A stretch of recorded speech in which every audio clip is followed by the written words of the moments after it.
Here's how you can trim YouTube videos in Flixeer. Start by bringing your video over to Flixeer. To do that, click the Import button and select the link option. Copy the link to your video and paste it here, then click on Import again. It will take a few seconds for Flixeer to process your video, and then it will show up on the timeline. Remember that you can also upload videos from your computer by dragging them over to your library. Flixeer is compatible with most file formats including MKV, MOV, AVI, and FLV, so you don't need to worry about converting your files. Now let's get back to trimming a YouTube video.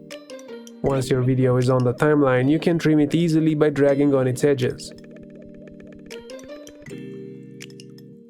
If you want to cut a YouTube video, just drag the playhead to the desired position and press the Cut button or S key to make your cut. You can also combine multiple clips together by dragging them over to the timeline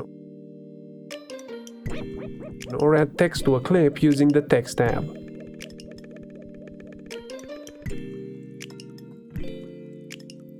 Once you're done editing your YouTube video, click the Export button in the top right corner and then click on Export and Download. Flixeer will take a couple of minutes to process the video and then it will be saved to your computer.